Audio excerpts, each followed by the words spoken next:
Assalomu alaykum hurmatli obunachilar. Bugungi mavzumiz kesir va kesish operatsiyasini o'tkazgan bemorlarda parvarishni olib borish texnikalari va uni tashkil etish bo'ladi. Birinchi e'tibor berishimiz kerak bo'lgan narsa bu operatsiya tugagan zahotiyoq bemorni bu reanimatsiya bo'limiga o'tkazishdan iborat bo'ladi. Reanimatsiyadan keyin bemor bu tug'ruqdan keyingi bo'lim palatalariga olinadi. Xo'sh, reanimatsiya bo'limida yoki umuman olganda bemorni ahvoli qondagi glyukoza miqdori CD kateterlarni olib tashlash va bog'lam va yaralarni holatiga e'tibor beramiz. Birinchisi bu bemorni bog'lami. Bemorni bog'lami tug'ruqdan keyin o'zi 6 soatdan so'ng olinadi va bemor har kuni yuvinish tavsiya etiladi. Bog'lamni olish, ya'ni buni chokini olish ham ikki xil tartibda amalga oshiriladi va ya'ni chokni turiga qarab.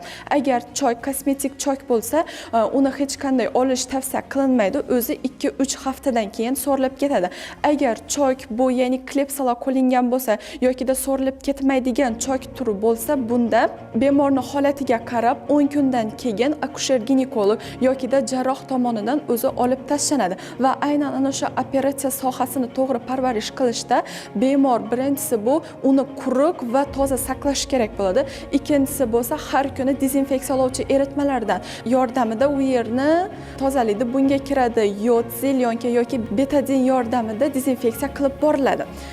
Keyingi holat bu CD kateterni olib tashlash. Bemorga oxirgi qo'llanilgan analgetikdan 2 yoki 4 soat keyin olib tashlash tavsiya qilinadi. Undan oldin olib tashlash tavsiya qilinmaydi. Keyingisi bu og'riqni nazorat qilish. Og'riqni nazorat qilishda eng asosiysi birinchisi bu baholanadi. Ya'ni bu vizual analog shkalasi bo'yicha baholanadi va buni ham agar og'riq 50 mm dan baland bo'lsa, bunda bemorga trepenidin va fentalin qo'llaniladi. Bunda ya'ni vena ichiga qo'llaniladi. Agar og'riqni shkalasi 30 va 50 mm uzunlik bo'lsa, bunda butarfenol kabi dori vositalar qo'llaniladi. Ayrim bemorlarimizda umuman olganda analgetiklar yoki opioidlar ta'sir qilmaydi va shunda og'riq kuchli bo'lsa, bunday bemorlarga tab blokadasi qo'llaniladi. Ya'ni tab blokadasi bu asosan kesirvada yoki umuman olganda qorin bo'shlig'i operatsiyalaridan keyin asosiy qo'llanuvchi blokada hisoblanadi. Ya'ni transversus abdominal plans blokadasi hisoblanadi. Keyingi e'tibor berishimiz kerak bo'lgan asosiy narsa bu suyuqlikni berish texnikasi.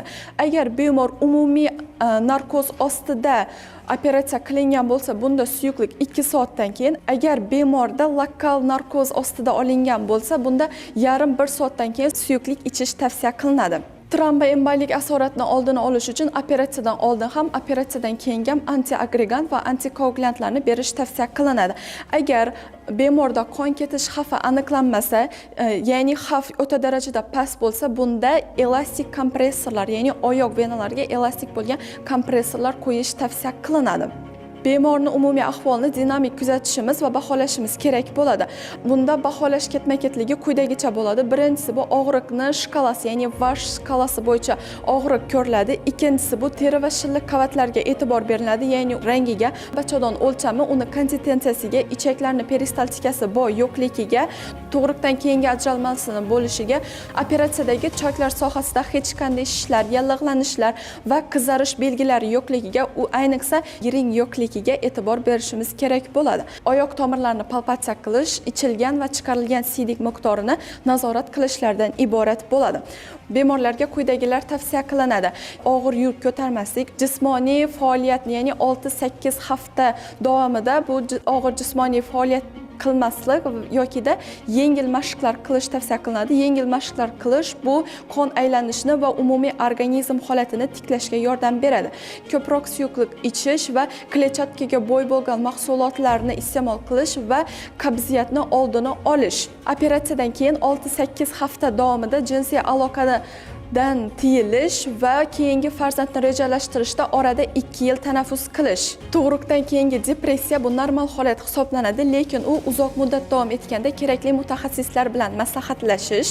Agar bemorda tana harorati 38 va 39 dan yuqori bo'lsa, birdaniga kuchli og'riqlar bo'lsa va jarohat sohasida qon ketishlar bo'lganida zudlik bilan bu shifokorga murojaat qilish tavsiya qilinadi.